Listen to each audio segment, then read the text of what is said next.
في يوم من الأيام وبالتحديد سنة 1911 حصلت حادثة في إيطاليا أغرب من الخيال، ولحد دلوقتي بتعتبر الواقعة دي لغز غامض محدش قدر إنه يفسره، وهو اختفاء قطر كامل بركابه 106 بدون أي أثر على وجه الكوكب. مش مصدق؟ طب تعالى أخدك معايا في جولة سريعة في قطار زانيتي الغامض. جاهز؟ طب يلا بينا. في نهاية القرن 19 وبداية القرن 20 كانت الثورة الصناعية في عز قوتها وتطورها، وكانت الاختراعات والابتكارات منتشرة جدا، خصوصا في قطاع صناعة وسائل النقل والمواصلات وتحديدا القطارات. هنا قررت شركة إيطالية اسمها زانيتي متخصصة في صناعة وسائل النقل والمواصلات إنها تبدأ في صناعة قطر فاخر ملوش مثيل في أوروبا كلها. بدأت الشركة تعمل حملات إعلانية ودعائية في كل مكان في إيطاليا عشان تجذب أغنياء البلد إنهم يقضوا رحلة 5 نجوم على القطر، تبتدي من مدينة روما تنتهي في مدينة ميلانو، يستمتعوا فيها بجمال الطبيعة الإيطالية الساحرة. وعشان تزود الشركة نسبة الإقبال على الرحلة من أغنياء الدولة، وعدتهم إن محدش هيقدر ياخد تذكرة الرحلة إلا عدد قليل جدا. وعشان كده جري بسرعة رجال الأعمال وكبار الدولة والبرجوازيين عشان يقدروا ياخدوا تذكرة الرحلة الأسطورية، واللي ما كانوش يعرفوا إنها هتكون رحلة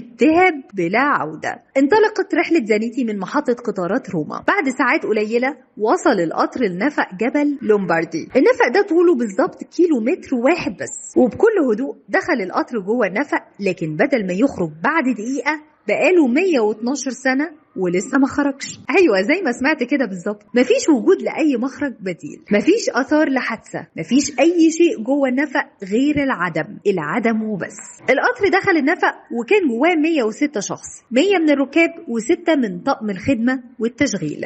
الشرطه الايطاليه لقت 2 من طقم الخدمه واقعين على الارض جوه النفق وفي حاله غياب تام عن الوعي. بعد ما تحسنت صحتهم ابتدت معاهم بعض التحقيقات، قالوا كلام اغرب من الخيال. الشرطه استجوبتهم عن اللي حصل للقطر واختفى فين، وفين الركاب اللي كانوا عليه. وكانت حالة الذهول والصدمة واضحة جدا على ملامحهم، زي ما يكونوا شافوا شيء غامض أو اتفتح عليهم باب من أبواب جهنم. الشخصين دول قالوا بالنص أول ما القطر قرب من دخول النفق ظهر ضوء ساطع شديد جدا غطى القطر طبقة من الدخان الأبيض الكثيف، ابتدى يملى القطر من بره ومن جوه. يدوب يلمس الدخان ده جدران القطر يتحول لمادة لزجة تشبه مواد اللزق أو الغرة، وده تسبب في حالة خوف ورعب كبير جدا عند الركاب. ولكن من حسن الحظ إننا كنا جنب باب من أبواب القطر، فقررنا ننط عشان ننقذ نفسنا من المجهول. التصريحات دي حطت السلطات الإيطالية في حرج شديد لعدم وجود تفسير منطقي ليها يقدروا يبلغوه للشعب. قررت الحكومة إغلاق النفق تماما وللأبد بالحجارة من الناحيتين، لحد ما وقعت عليه قنبلة أثناء الحرب العالمية واتدمر بالكامل. ومع مرور السنين بدأت تنتشر روايات تخص القطر أكثر من الغرابة والغموض والرعب من واقعة اختفائه نفسها. فمثلا تم اكتشاف مذكرات لواحد من رهبان مدينة مودينا الموجودة في أقليم إيميليا بدولة رومانيا، اللي مات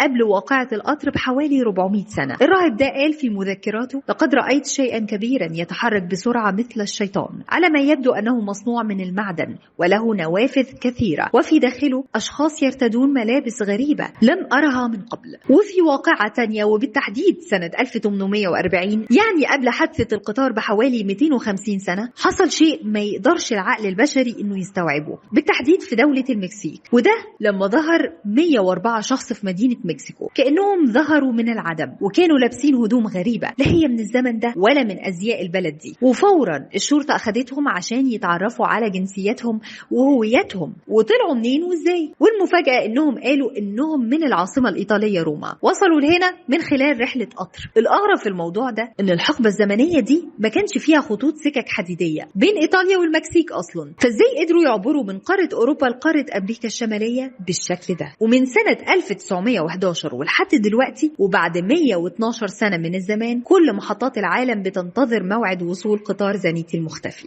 بس يا ترى ممكن فعلا يوصل؟ ويا ترى هيوصل منين؟